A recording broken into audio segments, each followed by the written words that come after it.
Open Doors has released its 2020 World Watch List discussing the 50 countries where it's most dangerous to follow Jesus. Countries are ranked based on the severity of Christian persecution.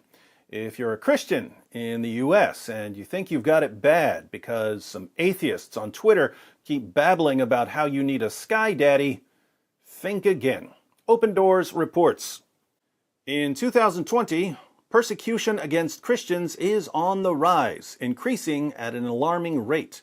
Research for the Open Doors 2020 World Watch List, the most in-depth investigative research and report on Christian persecution available, shows that today more than 260 million people face persecution for their faith, an increase of 15 million, the combined population of New York, California, and Chicago, in only 1 year.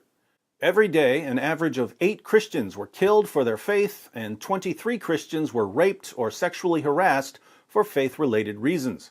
Every week, an average of 182 churches or Christian buildings were attacked, and 102 Christian homes, shops, or businesses attacked, burned, or destroyed.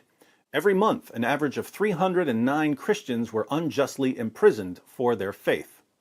Some of the disturbing trends. In the most populated countries on earth, Christians live in a surveillance state. The most populated countries are China and India. There are over 400 million surveillance cameras in China, and India is rolling out a national facial recognition system. Since China and India both rank pretty high on the World Watch List, we'll see how they use their technology upgrades. Violent Islamic extremism spikes in sub-Saharan Africa. There are Islamic terrorist groups in sub-Saharan Africa, groups like Boko Haram and Islamic State West African Province.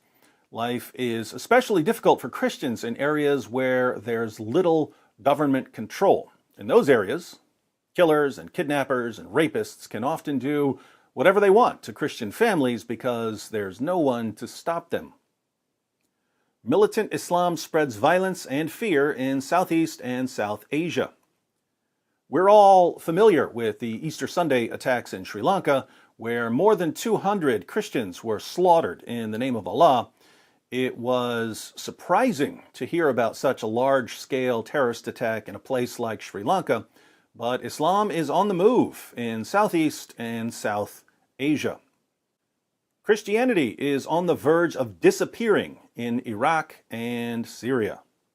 The number of Christians in Iraq dropped from around 1.5 million in 2003 to around 200,000 now.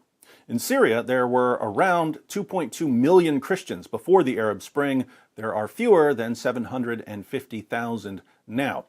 Millions of Christians have fled these two countries in a single generation.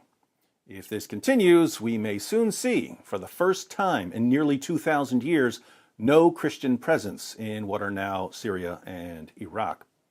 Of the 20 worst countries in the world to be a Christian, 15 are Muslim-majority countries. Sadly, all the wonderful people here in America and Europe who constantly assure us that Islam is a religion of peace and tolerance never bother to tell the Muslims who are in positions of power over Christians that Islam is a religion of peace and tolerance.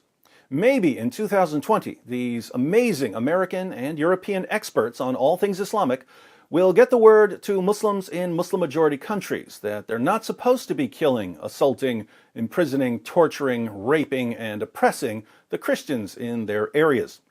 Since deception spreads most easily in an atmosphere of ignorance, it's important to know what's going on in the world.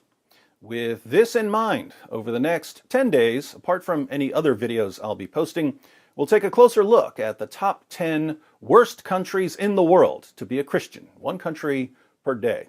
For these 10 days especially, those of you with first-hand knowledge of what's going on in various countries are invited to share your stories in the comments section. Tomorrow, at number 10, India.